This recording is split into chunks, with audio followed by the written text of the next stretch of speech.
Joining His Holiness Chandramauli Maharaj's daily online class.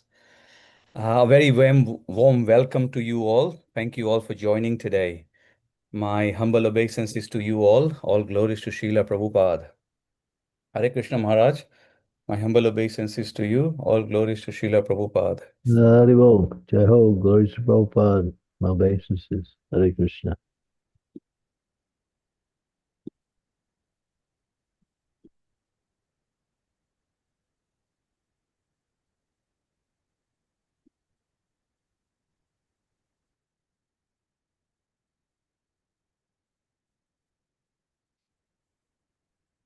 Om Namo Bhagavate Vasudevaya.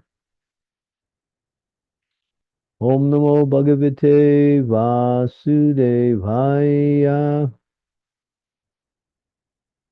Om Namo Bhagavate Vasudevaya. Sarvam etadscha Bhagavan Vritsyato me Nupur Vasaha Tadvator Hasyo Dahartum Prapanayam Mahamune. O great sage, representative of the Lord, kindly satisfy my inquisitiveness in all that I have inquired from you, and all that I may have not inquired from you from the beginning of my questionings. Since I am a surrendered soul unto you, please impart full knowledge in this connection. Purport. The spiritual master is always prepared to impart knowledge to the disciple, and specifically when the disciple is very inquisitive. Inquisitiveness on the part of a disciple is greatly necessary for the progressive disciple.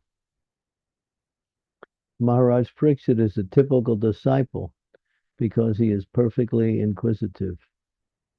If one is not very inquisitive about self-realization, one need not approach the spiritual master simply to make a show of discipleship. Not only is Maharaj Pariksit inquisitive concerning all he has inquired about, but he is also anxious to know about what he has not been able to inquire.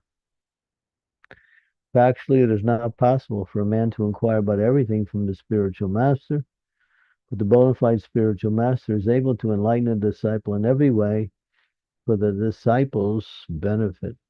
Om Gyanantimidandasya Gyanajana Salakaya Chaksun Militam Yena Tasmai Shri Gurave Namaha Ma Om Vishnu Padaya Krishna Prastaya Bhutale Shri Bhakti Vedanta Swami Ti Namine Namaste Saraswati Dev Hey Gaudavani Pacharine Nirvisesa Sunyabadi Pastyatya Satarine Panchakalpa Tarubhischa Kripa Sindhu Paebacha Patitanam Pavanebhyo Vaishnavebhyo Namaho Namaha. Jai Sri Krishna Chaitanya Prabhu Nityananda Sri Advaita Gadadhara Sivasari Gaur Bhaktivinoda.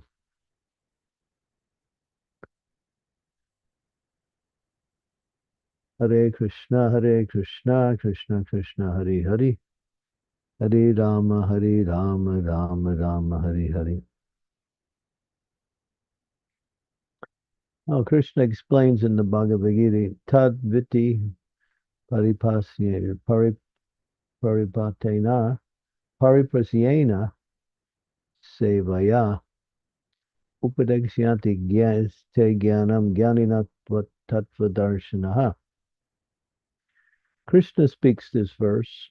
It's interesting. He doesn't speak much about guru-disciple relationship, and in the third chapter, he makes this point. After explaining the different forms of sacrifice, then he concludes by saying this is the ultimate principle of sacrifice: to approach a bona fide spiritual master, to inquire in a submissive way, and be ready to render service.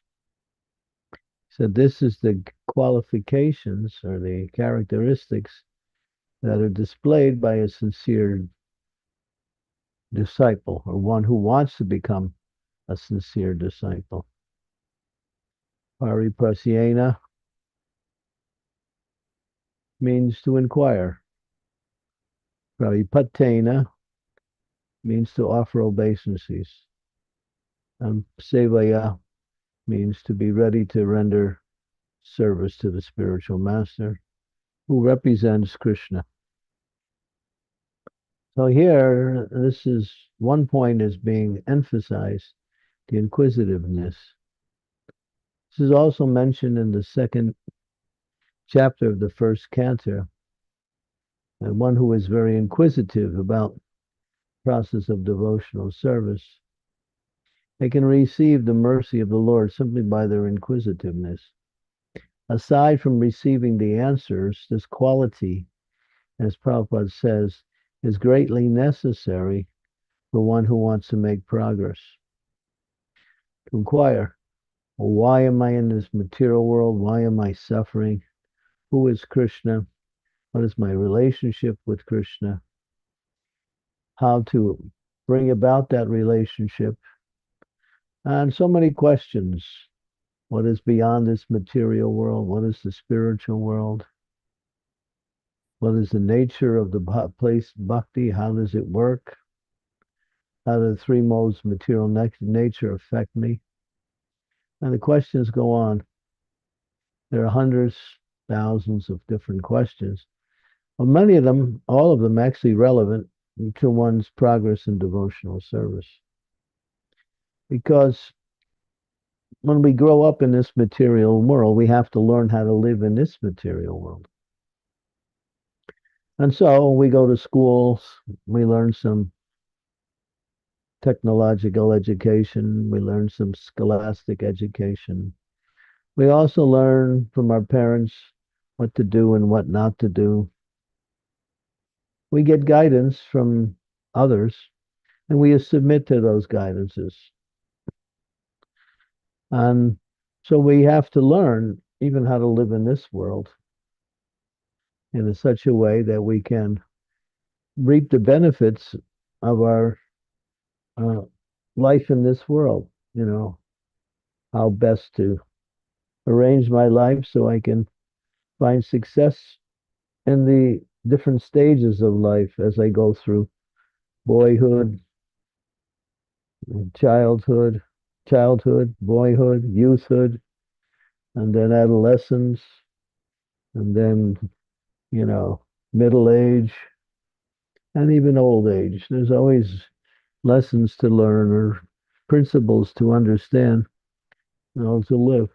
So we make a point of that because we don't want to suffer, we don't want to become overwhelmed with illusion and always make the wrong decisions and act wrongly. Yeah, but here, this is the most important form of inquisitiveness, how to get out of this material world. Not like we have to really worry about how to make success in the material world. But if we learn how to get out of the material world, that science is about us. How to live in this material world is about the body and the mind, the intelligence. And that has some necessity. But how to get out is the real necessity. Otherwise, we're forced to come back here life after life in different bodies. Maya Ravase, Kacho Bese, Kachu Ha Boo Boo Dubai. Like straws that are being thrown by the waves of a river. The straws are floating somewhere in the river or in the ocean, you might say. And when the waves move, the straws come together and come apart again when the wave moves. So we're coming together with families, friends, society for a short period of our existence. And then after some time, all of that is over, and we're thrown into a whole new circumstance to repeat the whole process again until we start to inquire about how to get out of this place. That's the beginning of human life. And that's what the Bhagavatam says, Atato Brahma Jigyasa. And it's the first statement in the Bhagavatam. Now, in the human form of life, understand your spiritual nature, your relationship with the Supreme Source, Shri Krishna himself. This is real knowledge, and therefore knowledge requires some what we say sincerity to learn the knowledge. You go to school and you're exposed to the knowledge, but you're sleeping in class or you're doing something else when the lessons are going on, it means you're not interested. And you won't make any inquiries about the subject matter. And then you'll fail the test or you'll get a bad mark on the test. But if when now in this spiritual educational system, because bhakti has the greatest amount of transcendental knowledge, philosophical knowledge, transcendental knowledge, both. These are two different categories. Philosophical knowledge is how to get out, and spiritual knowledge is what is my relationship with Krishna, with the spiritual master, who is Krishna, the knowledge of Krishna, that is transcendental knowledge. So there's a whole gamut. And therefore, Srila Prabhupada in 1974, after preaching for many years, he said, now we have to establish a system of education within our society. And then he outlined that system. He said, we'll break it into 4 categories based on the Shastras: Bhakti Shastra, Bhakti Vaibhava, Bhakti Vedanta, and Bhakti Sarvabhauma. And then he had his secretary, his personal assistant, Tamal Krishna Goswami, write a detailed explanation of these 4 categories and what is included in each of the categories. And he said, and therefore we should establish this now as an educational system within the whole society. Devotees need to be educated in this science, because if you don't know the science, how will you execute the activities in the proper way? So therefore, Prabhupada set up a whole system of education. But we also have classes every day. We have study groups. We have seminar programs. We have various types of interactions, keeping the philosophy and the practice of the philosophy as the subject matters, and also topics about Krishna. Now, one should understand that this is, as Prabhupada said, it's great necessity for a progressive disciple to be inquisitive. Now, there are people who ask questions for the sake of asking questions. That is somewhat discouraged. Therefore, but Prabhupada said blind following. What did he say? Blind following, and one other point. It's in that verse 434 in the purport. Absurd inquiry and blind following, he said, are rejected. He mentions that in that verse 434. So he gives us you want to find it? Okay, you can.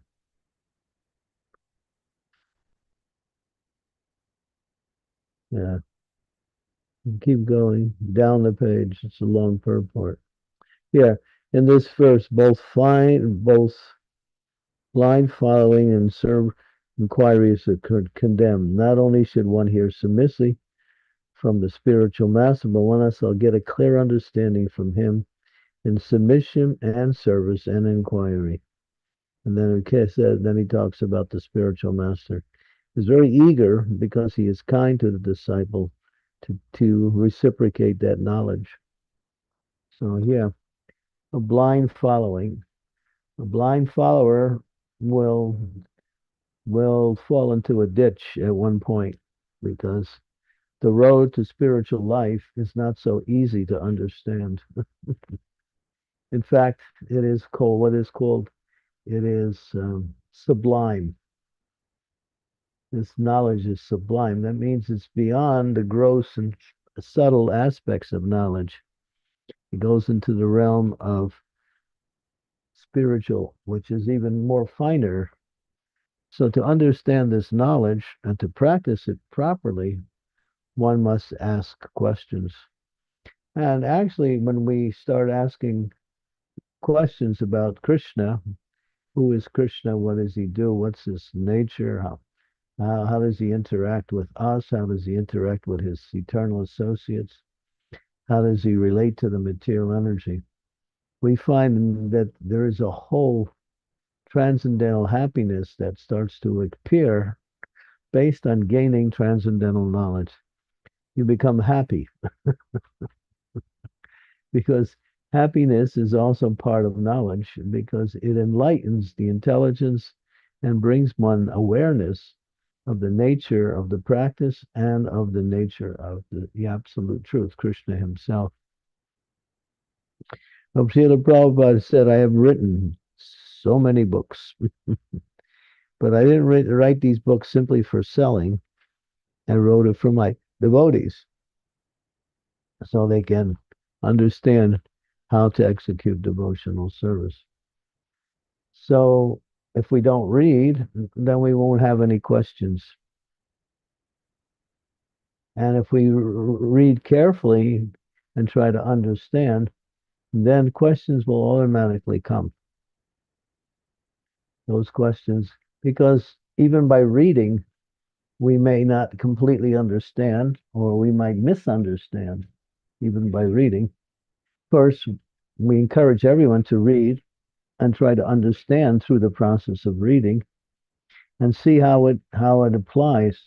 So we hear this whole chapter, it's interesting, this 8th chapter of the 2nd canto, it's all about inquiry. The whole chapter. The whole chapter is just one question after another, after another, after another, about the process of devotional service. Maharaj Pariksit wants to know everything, and he wants to know even about the questions he didn't ask. Please tell me what other questions should I have asked? So this is the nature of a sincere disciple who wants to know. And when the spiritual master speaks, they are eager to hear.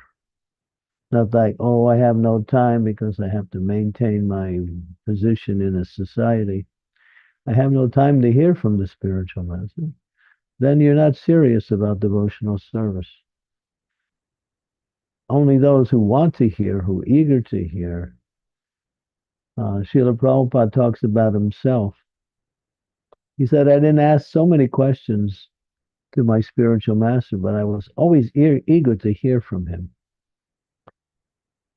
Always eager to hear. I always took every opportunity. Prabhupada tells that one story where, well, one pastime in his life when Bhakti Siddhanta was taking, his Guru Maharaj, Bhakti Siddhanta Saraswati Maharaj, was taking all of the disciples on parikram in the area of Vrindavan.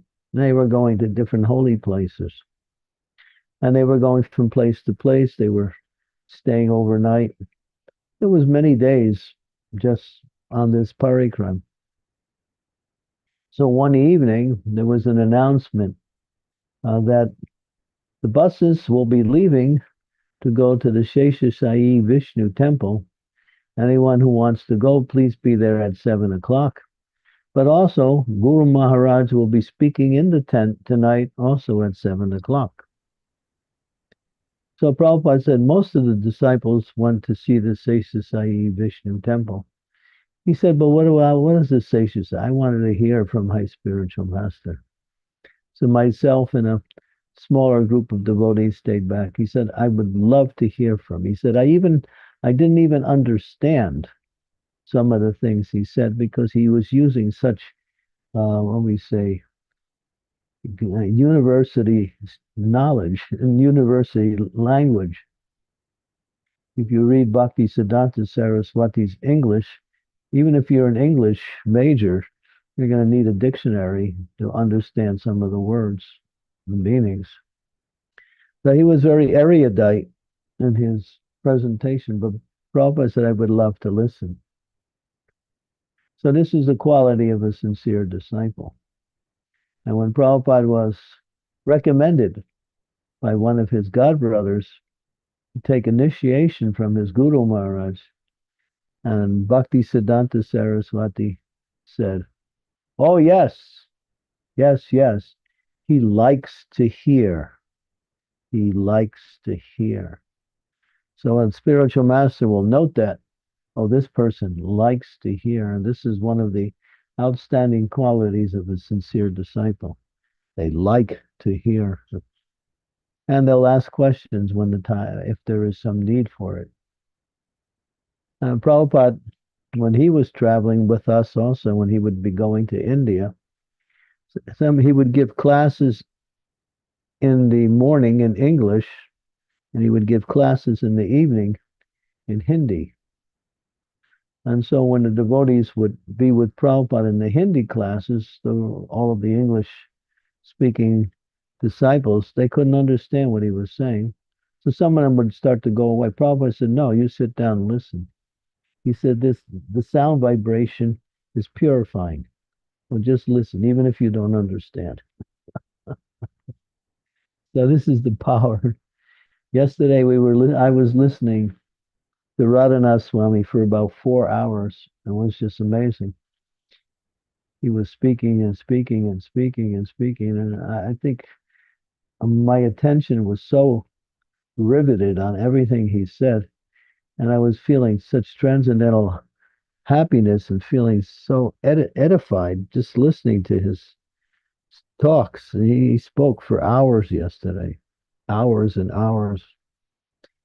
He gave his mercy, and the devotees were encouraging. So, yeah, everybody was there.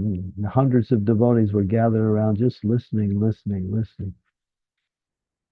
So this is the quality of a sincere disciple, and they want to know. They hear something they don't understand, they ask a question, and to get a clarification, and then that will go on. Even practical matters, like how best to organize my life in devotional service, so I can use my time in the most, what we say, beneficial way, and for my spiritual advancement, for my spiritual enlightenment. So this is the importance of hearing and also inquiring. And this is the essence of the activity of devotional service. Those who say, I have no time to hear, it means they're not serious. It just means they're not serious. There's no other definition for that. One should make time to hear because this is the most valuable thing. There's a section of the Vedas called the Upanishads. Vedas are divided into two categories, Shruti and Smriti. Shruti means the actual teachings of the Vedas, and Smriti means the commentaries on these teachings. And the Upanishads are the actual Vedas. And what does Upanishad mean? Upanishad means to sit down near. That's the actual word meaning of the word Upanishad. Sit down near. Sit down near what or who? The Guru, and listen. And when one listens, and their intelligence gets stimulated by listening, then there's questions. There's questions. So this is the quality of one who is actually understanding the need for spiritual realization. Yes, I must clarify it because, as we mentioned, the philosophy and the science of bhakti is a subtle science. Even though we deliver it in a gross way, the understanding is on a higher level. And therefore, clarification of what we hear and what we read is also important to go on deeper. Bodhiantas parasparam, katyantas chimam nityam, tushyanti cha, ramanti cha. Tushyanti and ramanti means devotees like to sit together and discuss this philosophy. It brings spiritual nourishment and it brings transcendental happiness. Mhm. So this knowledge is not from this material world. It's called Upanishad. I'm sorry. What is it called? It's called. Uh, there's a particular word. It means not material. Mm, hmm. Apa, a power means not man, not man-made. It's made by God, comes into the hearts of the pure devotees. The pure devotees distribute it, and the knowledge becomes ripened, just like it says here. He's hearing from Sukadev Goswami. So the word Sukha means parrot. So the word parrot or a parrot has a particular beak. And if a parrot touches a fruit with that beak, that fruit becomes even sweeter by the touch of the parrot. So Sukadev Goswami, he is the transcendental parrot that touches this knowledge and makes it even sweeter and more relishable and more interesting by his realization and by his vakya, by his teachings. So not only should we hear, but we should hear from that source that is perfect. So, and of course, if devotees who are speaking, they're representing their spiritual master, they're representing the philosophy, they are also perfect because they're speaking according to the realizations or the knowledge they have received also. Not changing, not adding, not adulterating. So this is the process of sincerity. Here, this whole chapter is questions, questions, questions. And if you do an overview of the whole Bhagavatam, you'll find it's all about two things: questions and answers. The disciple is questioning, spiritual master is giving the answers. And that elevates one. And you'll see at the end of this narration, when Sukadev Goswami has narrated practically every subject matter that Maharaj Pariksit wants to hear, he asks him at the end, he says, is there anything else you would like to ask? He said, I have understood everything you have said. I am completely happy. I'm satisfied. I'm ready to go on to my next destination. That means he had reached a point of fearlessness. He was about to die, but he had not the slightest bit of fear in leaving the body. Not even the slightest, even one sand grain of fear was in his heart or mind. He's completely free because he had received transcendental knowledge.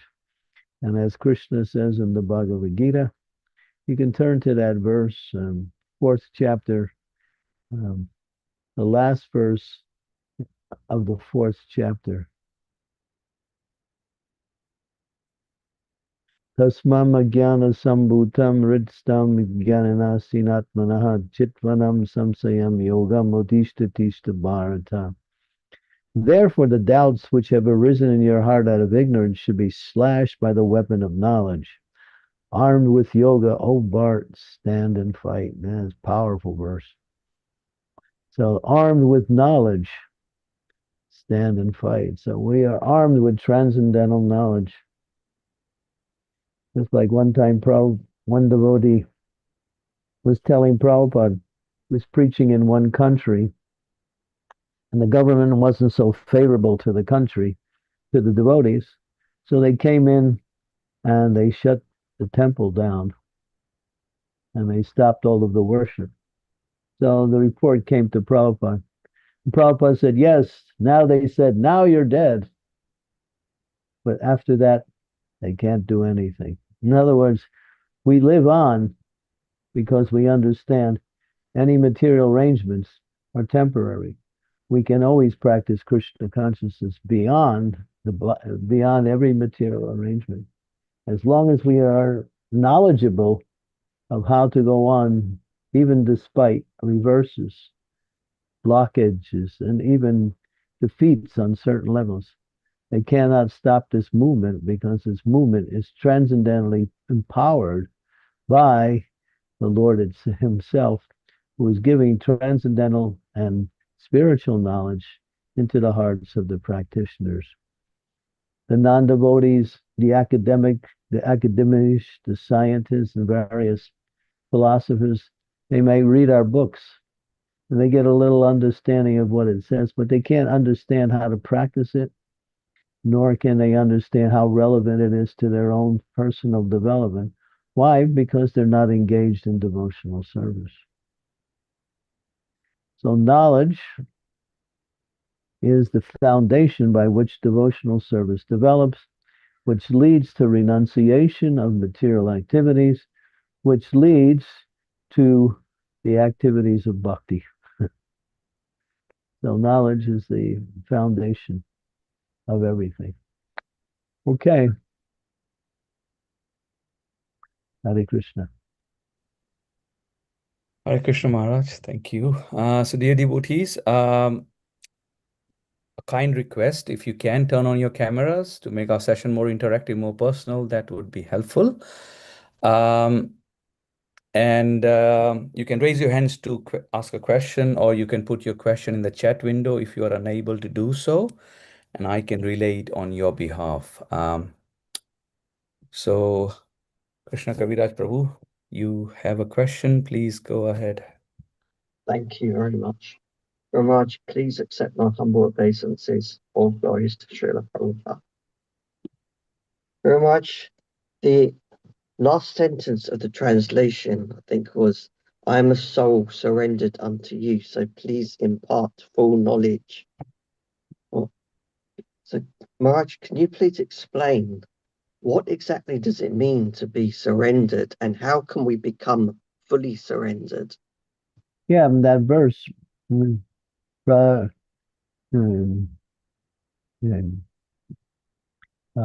verse we read, 434 in Bhagavad Gita, mentions three things: paripratena, pariprasyena, and sevaya. Now that's the surrendering process. To be inquisitive, to be humble, that means ready to receive the knowledge without challenging, and to be ready to offer seva. This is the 3 points of surrender: paripratena, pariprasyena, sevaya. Humility, inquisitiveness, service.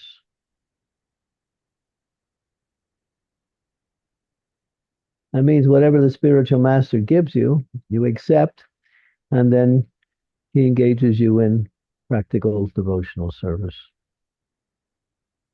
And that is the process of surrender. And then as you execute devotional service, you learn what it means to serve and how to serve. And that comes with the knowledge that you receive from the spiritual master.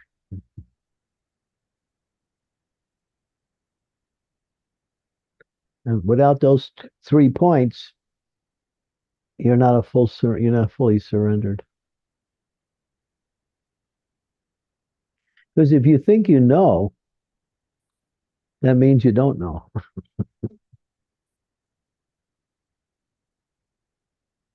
That's one of the disqualifications.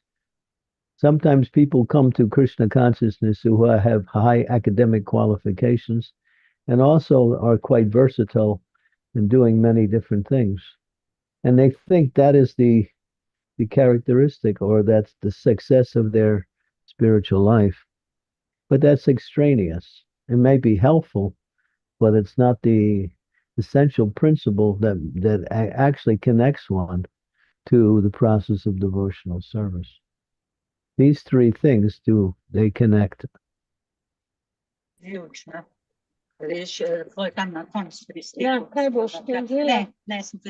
Somadatri. Okay. Okay, so yeah. So is that clear? Yes, thank you very much, Maharaj. Practice those three things. Not only inquiring, but submissive inquiry. Because it says, Somadatri, keep your thing off. Somadatri, Somadatri. You know, Dinanath Gaurangam, you should monitor this when these things happen. Yes, Maharaj, I have muted her. Yes. Okay. Okay. So, yeah, the point is that we're receiving the knowledge, but if we're not understanding how to receive, in other words, Prabhupada said, a challenging attitude will never get you anywhere in Krishna consciousness. If you want clarifications on different points, then you ask with the idea to understand. And that is called submissive inquiry, or further inquiring based on whatever you have already heard. So that's allowable. Well, yes, Guru Maharaj, I heard this, but this is my understanding. Can you help me understand how I should understand what you're saying? Or give me some more knowledge. Or I think maybe in this case, it's like this, but if something changes, how do I understand this same knowledge? So you think about different questions. Well, this might be relevant to a certain class of people, but maybe it's not relevant to me. So how's it relevant to me? And then so you ask questions. When everything is clear, and then you can go ahead and engage in devotional service. But if the clarification is required, then further inquisitiveness must be there to make sure you don't act in the wrong way or misunderstand what was given.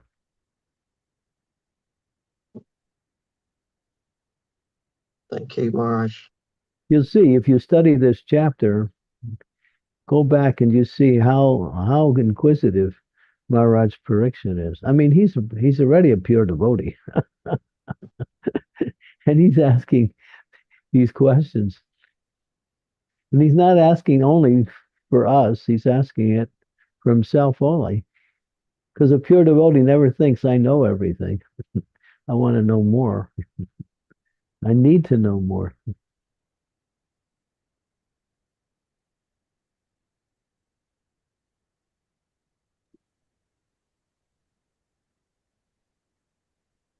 Thank you, Maharaj. Thank you, Prabhuji. So, Thomas Prabhu, please go ahead and ask, and then we can have Radha Vinodini Mataji. But yes, please go ahead and unmute and ask your question. Thank you. Hare Krishna, Guru, my humble obeisances. Jai Srila Prabhupada, Jai Sri Nityananda. My question is related to, I myself am painfully aware of my own ignorance. There are warehouse upon warehouse of things I'm sure I don't know.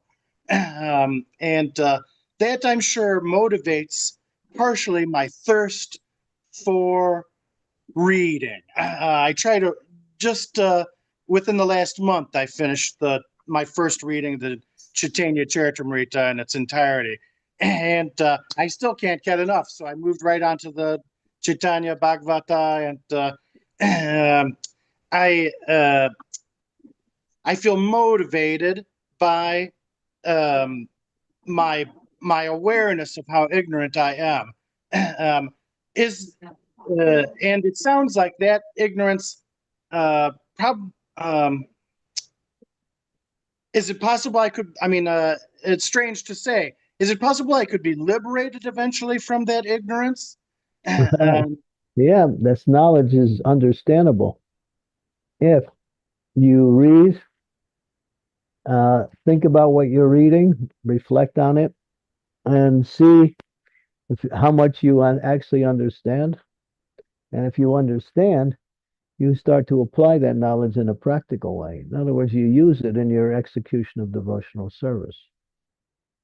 Um, if it doesn't come to that, then you should continue to inquire and to read at the same time. So, yeah, the inquisitive student is seen to be one who is favored by the spiritual master. Those who don't ask anything, we assume that they know everything or they don't know what to ask.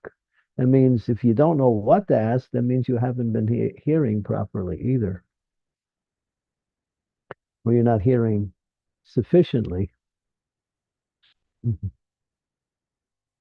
So if we think about this, what you hear or what you read, you'll get questions.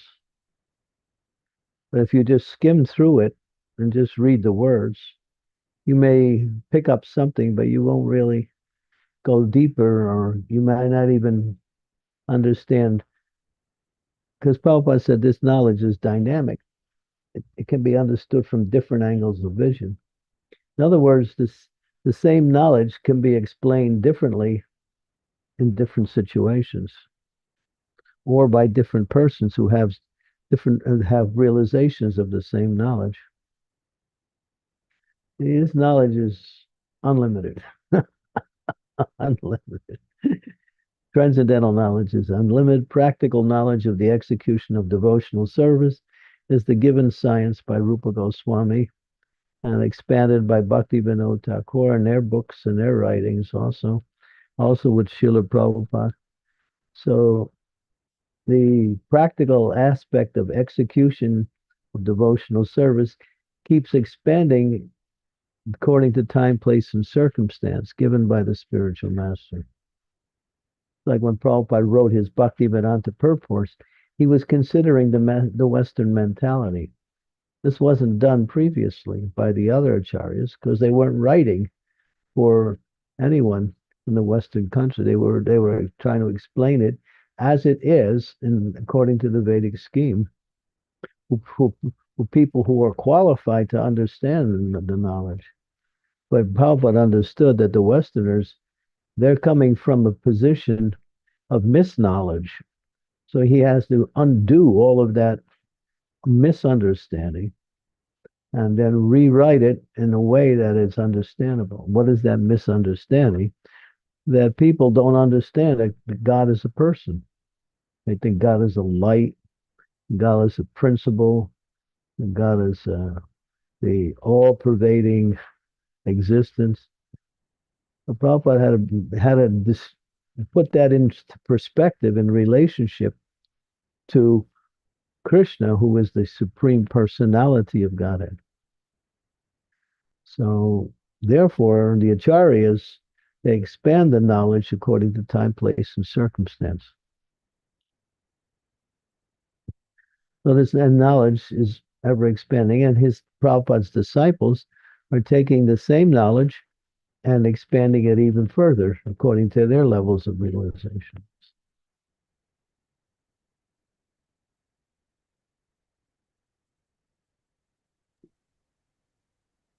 It just keeps going. So yeah, there's hope. if you Yeah. if you feel like you're ignorant, that means that is a good qualification. If you think you know, you're disqualified for learning.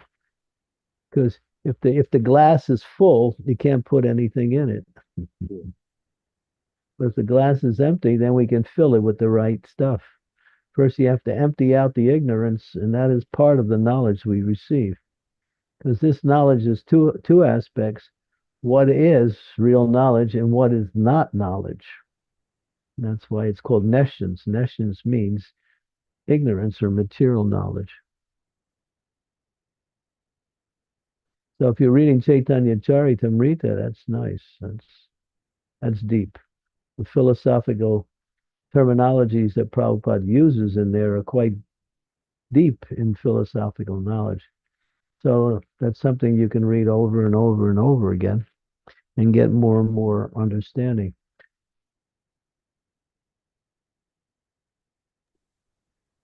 This knowledge is far out. To use a very glib statement, it's far out. It'll take you far out too, way beyond this material world. Jai. Okay, thank you for that question. Thank you, Guru Maharaj. Thank you, Prabhuji. Radha Vinodini Mataji, please go ahead. You can ask a question. Thank you. Hare Krishna Guru Maharaj, please accept my humble obeisances. All glories to Srila Prabhupada and all glories to you. There is one question which I really thought a lot about and somehow cannot really conclude any answer.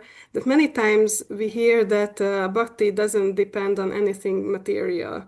And you also had some statement about this, like when a temple is closed, there's nothing to be done, anything further against devotees. But at the same time, we hear that in order to effectively practice devotional service, we need to reach the level of goodness. So how to reconcile these two statements? Because as I understand, both are true at the same time, but still there is some confusion in me. Well, first you have to know the qualities of the lower modes, which are passion and ignorance. And those qualities are based on material desires. The mode of goodness is still within the category of material desires, but these are things that are acceptable that can be used in devotional service.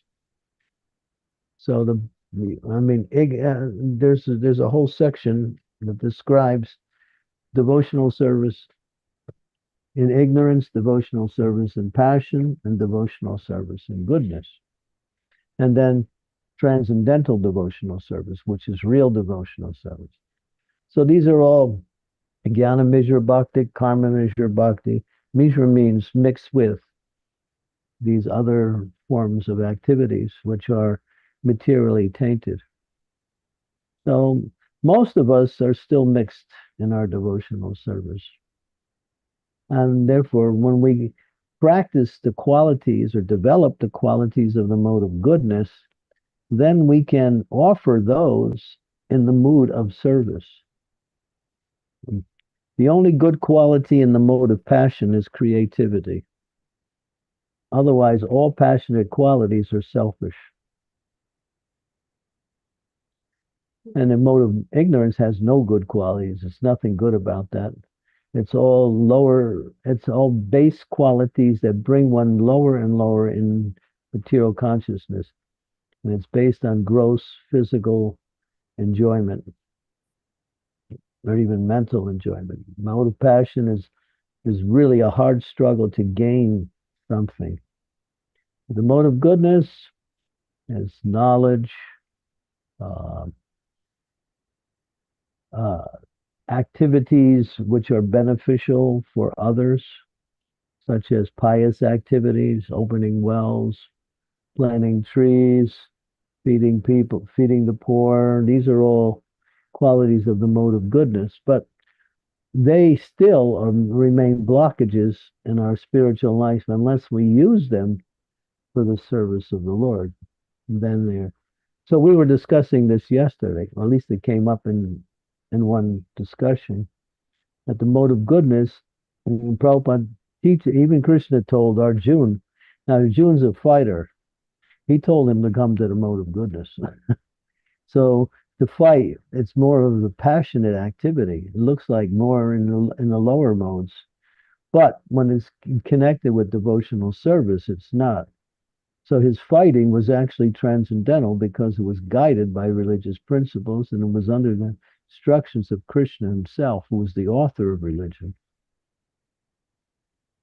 So therefore, coming to the mode of goodness is required in order to execute devotional service in such a way that it'll be accepted by the Lord.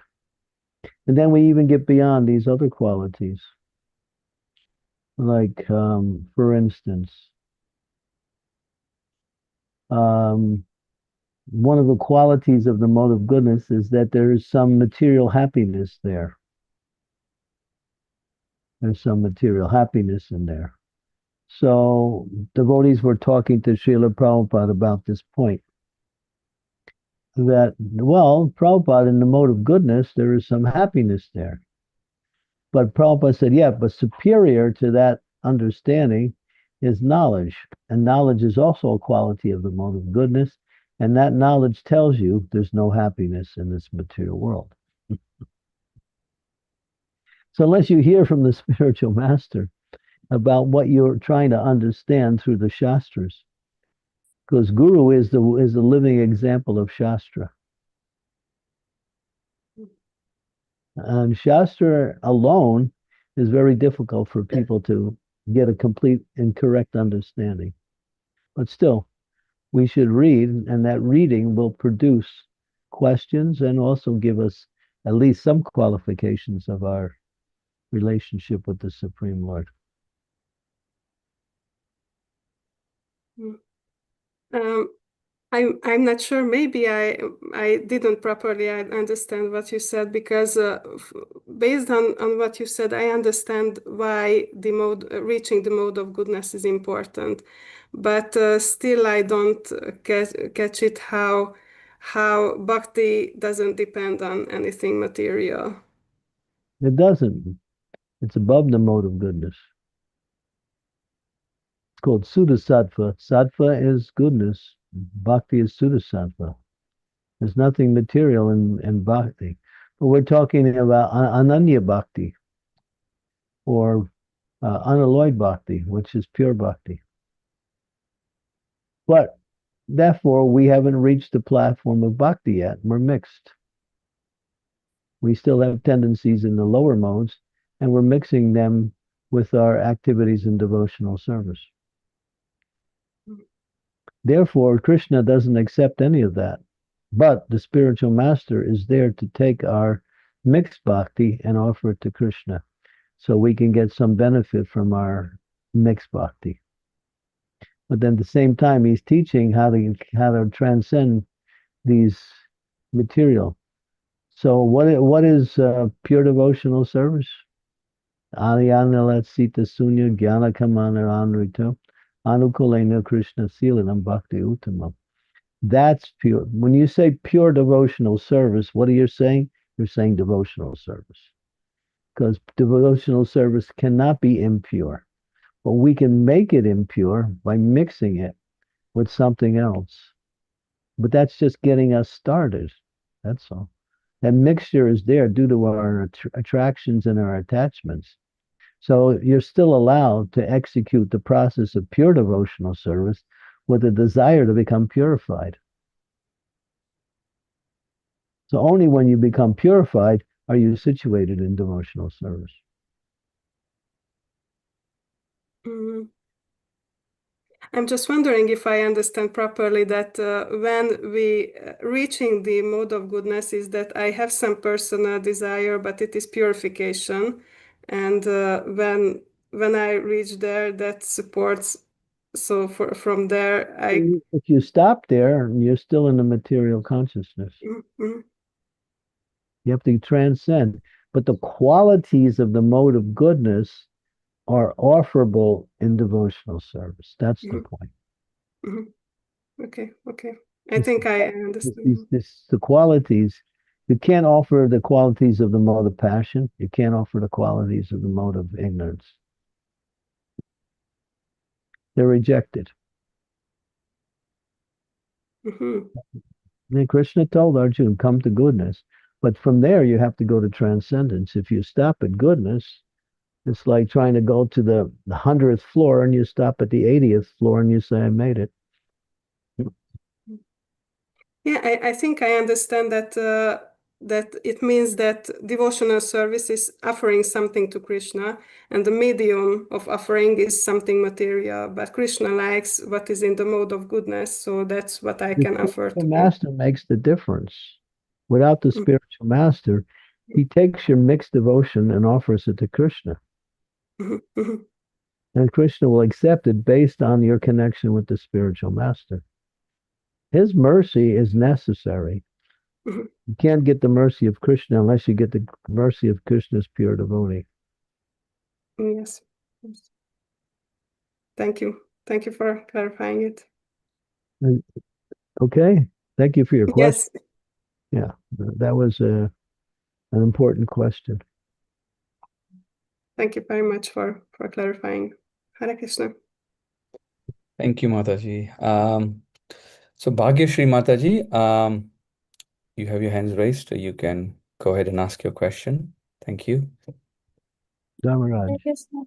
Hare Krishna Guru Maharaj. Dharma. Okay. Yes, Bhagyashri. Oh, was it Pavni? Yes, Guru Maharaj. Okay, Pavni. Hare Krishna Guru Maharaj, please accept my humble obeisances. All goes to Srila Prabhupada and your lotus feet. Maharaj, as you said about inquisitiveness and always asking questions, sometimes we have questions, but we are sometimes just too shy or we don't have courage to ask questions. So how do we come over that or build that courage? Learn how to ask your questions in a way that is easy. Sometimes we preface our question. We say, Guru Maharaj or whoever you're asking to, I have a question. I'm not sure I understand, even how to explain this question, but so I'm going to try to explain it to you in the way I understand. So you can also give a little preliminary about the question even before you ask the question. Shyness is good, but when it comes to learning, you have to be inquisitive. If you don't, if out of shyness you don't do the right thing, then if the wife is shy and she said, I'm too shy to cook for my husband, well, the husband's not going to appreciate that at all. So the spiritual master sees, oh, this person wants to learn. Therefore, that gives automatically, and even if you can't phrase the questions to the ideal way that you make some attempt, think about what you're about to say. Even say a few things preliminary to help you understand how to answer the question. You may even give a reason why you're asking the question.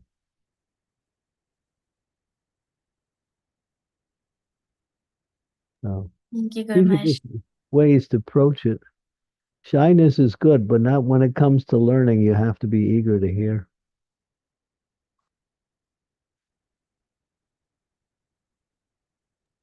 Thank you, Guru Maharaj. Helps a lot.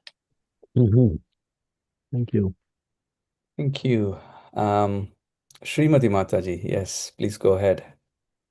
Hare Krishna Guru Maharaj, my humble obeisances to you, all glories to Srila Prabhupada. Guru Maharaj, so the spiritual master is so merciful that he gives instructions according to the level of the disciple or the devotee.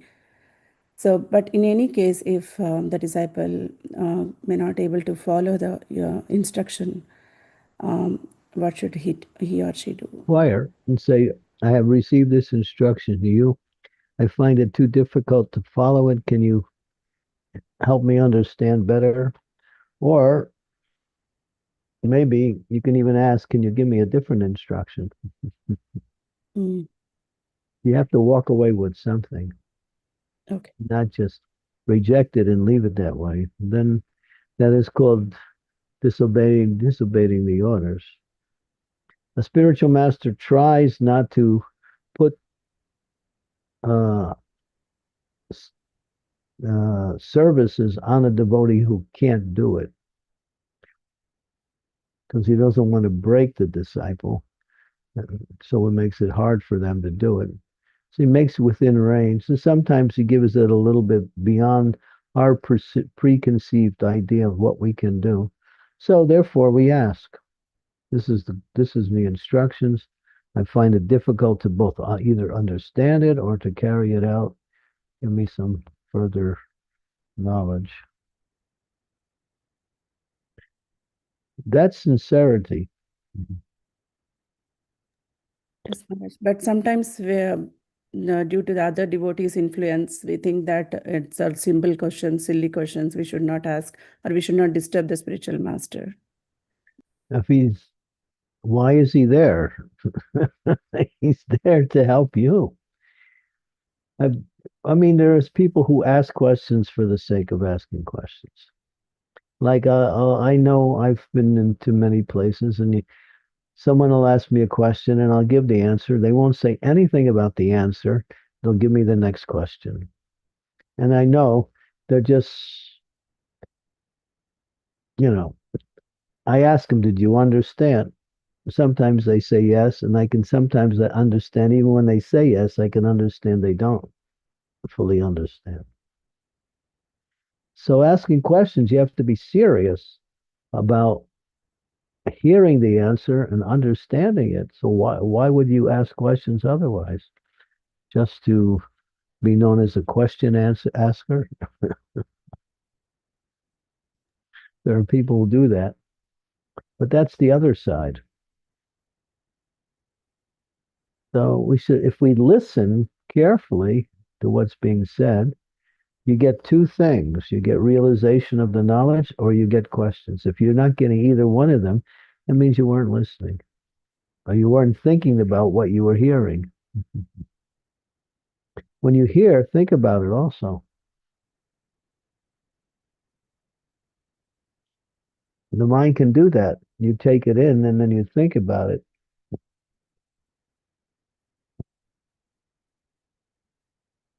And there is emphatic listening too. Emphatic listening. That means not only listening to what's being said, but listening to how it's being said. That takes you deeper into the understanding of what is being said.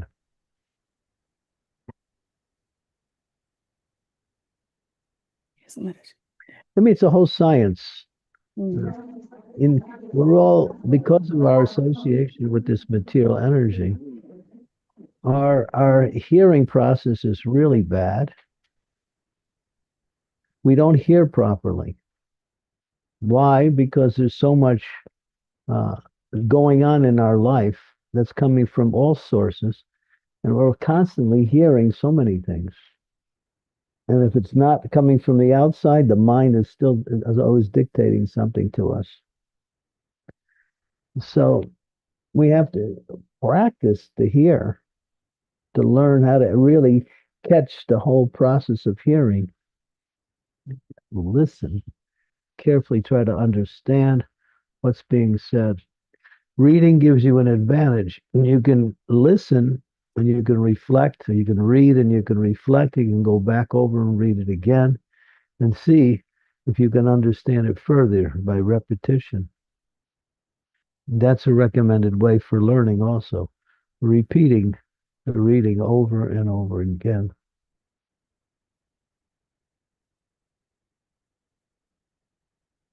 When you understand this knowledge, you understand it's nothing like the knowledge you receive in the material world. It's completely opposite.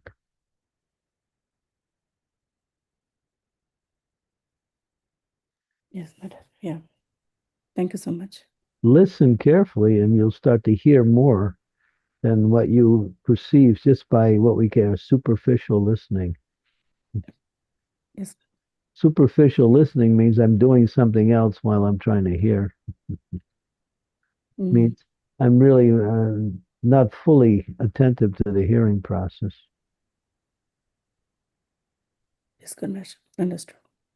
Thank you, sir. Thank you, Mataji, for your question. Shiva Kumar Prabhu, please go ahead. Thank you. Thank you. Hare Krishna Maharaj, please accept my humble obeisances. All glories to Srila Prabhupada. So Maharaj, one question.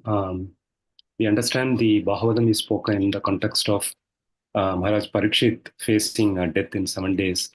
And I've been thinking about it, Maharaj, that just wanted to understand from you, Maharaj, the importance of contemplating the temporary nature of our life in this body. Yeah. If it is important, how can we do that while not such contemplation bringing down our motivation in our devotion service, or just No, it'll increase your motivation. okay? Yeah, yeah, you should you can see everything around you is changing always. Hmm. Everything is, you put a seed in the ground, there's nothing, but in due course of time, there's a plant.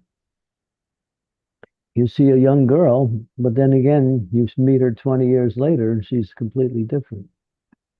Everything is temporary. Everything is changing. Change is the constant feature of the material world. It's the time factor moving everything from one point to another. So, yeah, so contemplating our temporary stay in this material world is an impetus for getting into the eternal life. Hmm. I'm not temporary. Why should I accept temporality when I'm not temporary? I'm eternal. That means, I mean, even when this life ends, I'm going to still be here, but where am I going to go? Hmm. I don't care where I'm going to go. All right. If you don't care where you're going to go, then you never know. Then you might wind up in places that you can't get a chance to engage in bhakti again. We have to make plans for our next life. We should be making plans now. Hmm. When one Greek philosopher, Diogenes, he was a great philosopher and a teacher. And one lady, she came to Diogenes. He said, "My dear Diogenes, I have a son. I want to bring him to your school for learning." He said to the lady, "How old is he?" She said, "He's 5." He said, "Oh, bring him immediately. We're ready 5 years too late." He wasn't just saying that. Education starts in the womb. It just can, it, and then, but we get educated in the wrong way. We get educated in how to manipulate the material world or how to enjoy sense gratification. Then we come to the bhakti, and we can't really figure out how bhakti works. Hmm. Because therefore, Prabhupada speaks about a lot about what we shouldn't be doing, or how we should not see things. It's, along with seeing things, how we should not see things. If we don't have that other aspect of knowledge, which is called nescience, then we may fall into nescience and thinking it's knowledge.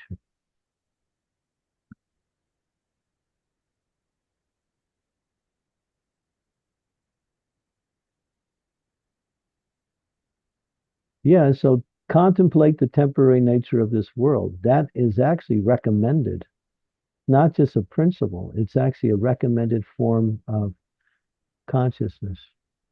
Hmm.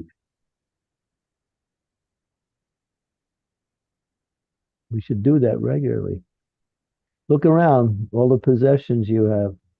Your possessions are very dear to you, but at some point they're all going to be gone anyway. And Prabhupada was talking now just yesterday, he was saying, we come into this world naked and we leave naked. That's what he was. In the meantime, we're claiming this, that, this, that, this, that, this, that. These are all illusions based on our temporary stay in a temporary place. Hmm. Contemplate the eternal, that I don't die, and I'm not this body. I'm a spiritual being. So then I contemplate what is my activities as a spiritual being, and how to free myself from the cycle of birth and death, which is being imposed upon me because I have desires to enjoy this material world.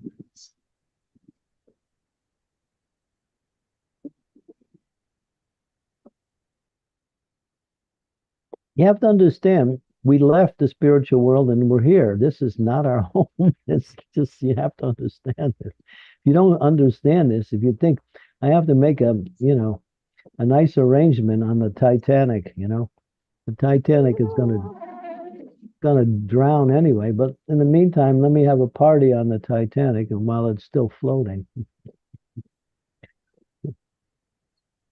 that's foolish. And as you're making plans to get out, you're also getting an experience of your spiritual nature, and that way you're actually feeling you're freeing yourself from suffering. Mm. Suffering comes on the material level. There's no suffering on the spiritual level. Mm.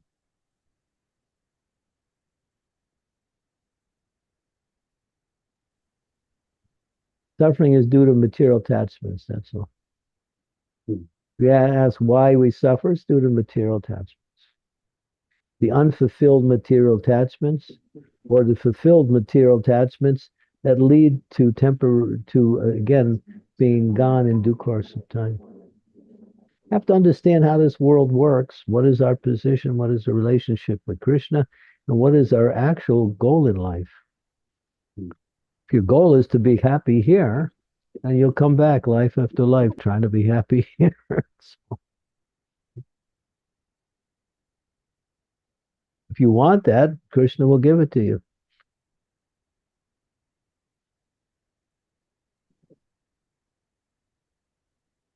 But no intelligent person wants to suffer. That's for sure. And you might say, well, I'm not suffering. Well, old age, disease, death, unfulfilled desires, they're all forms of suffering.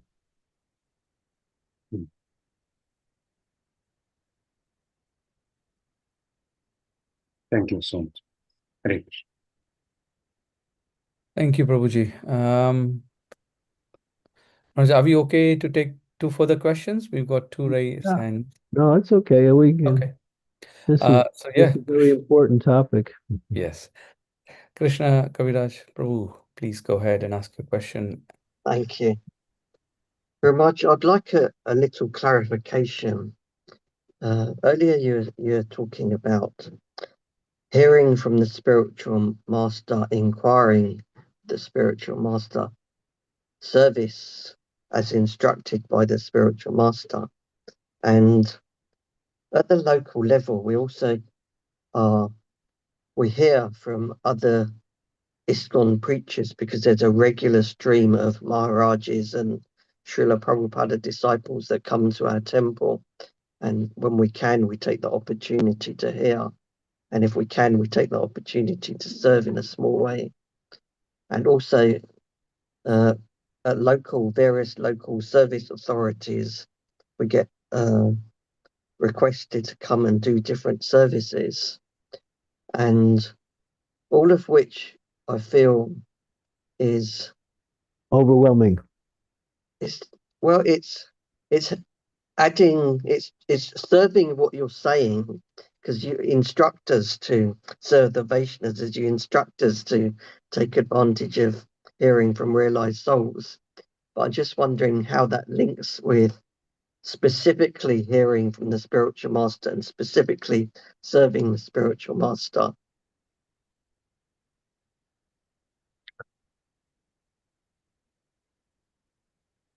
You mean hearing from other persons who are not our spiritual master? Yes. How does that relate to our service to the spiritual master? Yes. Well, if that person is in line or following the spiritual master, in other words, if they're within the society of Srila Prabhupada, then if you hear from them, you're also getting what we say relevant knowledge. Now, like many times, people come to me and say, I heard this lecture, and this is what this person says. What do you think of it? Is it bona fide or not? So sometimes we know whether something is bona fide or not because we have enough experience in our own knowledge. And other times we don't know. So when we get to that point where we're not sure what we hear is actually bona fide or even needs some clarification for our own practice, then we go to the spiritual master or someone who is on the same level as the spiritual master. In other words, another spiritual master. Someone you could approach also. May not always be, available to speak to our spiritual master. But if we know someone who's close to our spiritual master, and we can go to that person and get the same thing our spiritual master would say.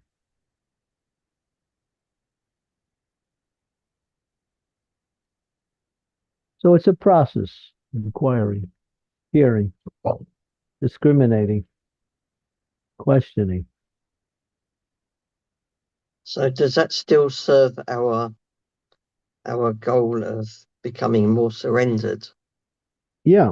Spiritual master likes when you hear, and if you're hearing from, I use a little 2 and 2 is 4, 3 and 1 is 4. So you might say 2 and 2 is 4, and the other person says, no, it's 3 and 1 is 4. No, 2 and 2 is 4. What is the goal? The same. So the question is, as a conclusion to what you hear or the understanding of what you hear, the same thing you're getting from your spiritual master, or is it different? If it's different, then you clarify that. And then sometimes, for instance, a spiritual master will say, well, don't hear from these people because their mood is different. And they may say something contrary to what I say. So he'll recommend, you can hear from this person, you can hear, or you can ask, I'm going to hear from this person. What do you think? You can ask that from the spiritual master. Thank you very much, Maharaj. Yeah. So it all comes back to further inquiry.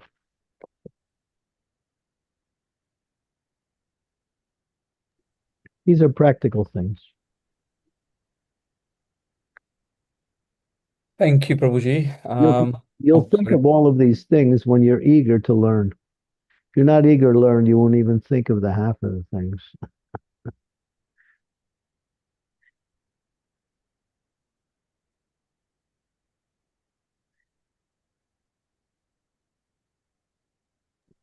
You want to become Krishna conscious, or you just want to get a name and join an organization and eat some food? What is your motivation? Oh, if you want to be happy and meet some nice people and eat some nice food, that's a beginning. But don't stay there. Move forward in the understanding of the process. Okay.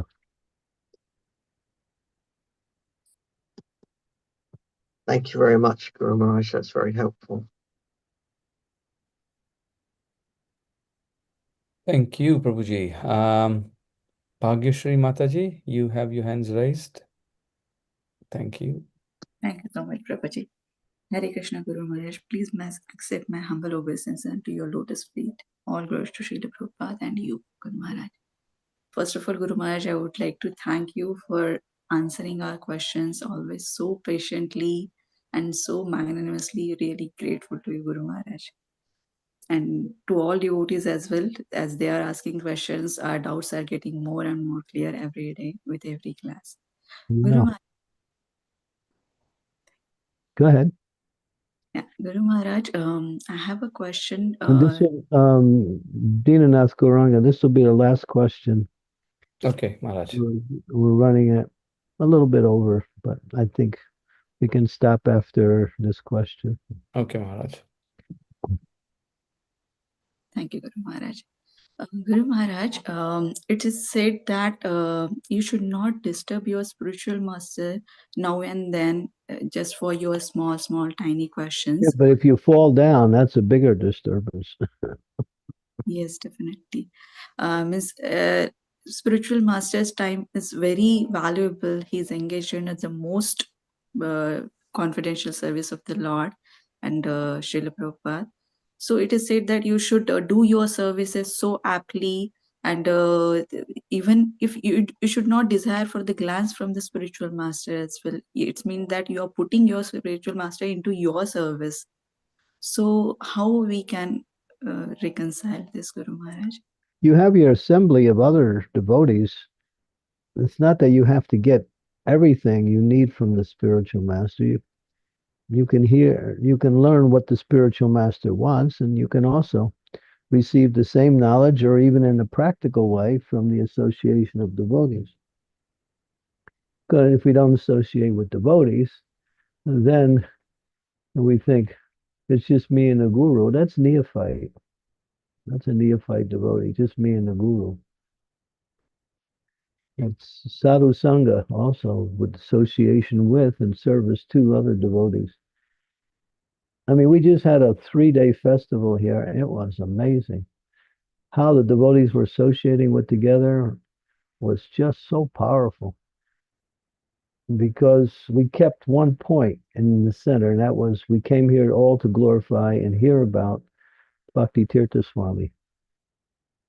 And that was the central point. We all centered around that. And devotees were connected to each other through the process of hearing about, glorifying, learning from Bhakti Tirtha Swami. And so, when you have a center, of course, our center in the normal way is Krishna, or devotional service. But we also come together for other reasons. We come together to glorify the Lord in kirtan. We come to hear about certain subject matters. That binds the devotees together, connects them. We're all trying to understand and share the same experiences. And therefore, the whole process, and this is maybe a little bit outside, the whole process is to develop love and trust amongst the devotees. Not just trust. Trust is first, love will follow. You actually have to develop love for devotees, really. And love comes by service. Love comes by association. Love comes by the common interest that we all have to somehow or other free ourselves from this material tabernacle and go back to our eternal abode in the spiritual world. Where in the spiritual world, love for Krishna is the only mood, and love for each other follows that mood of loving Krishna. So we're trying to create that same mood here, and it can be done. It's being done. So you can find everything you need in the association of devotees when you take advantage of that association. Because devotees represent Krishna, maybe not fully, but in some aspect.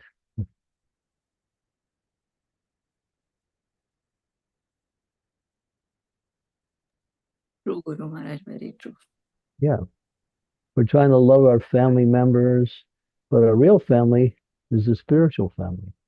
This temporary family that we have will fall apart in due course of time, but the spiritual family will live on. Prabhupada said, I'll be there to greet you all back to the spiritual world, and we'll have our ISKCON in the spiritual world, he said.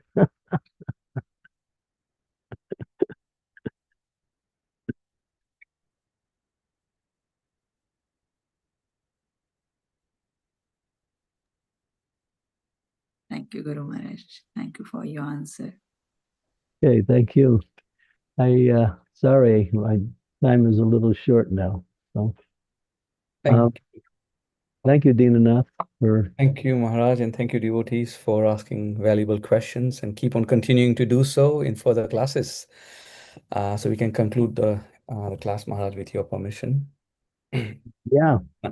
Vanchakalpatarubhyascha kripa sindhubhya eva cha patitanam pavanebhyo vaishnavebhyo namo namaha samaveta bhakta vrind ki jai. Granthra Srimad Bhagavatam ki jai.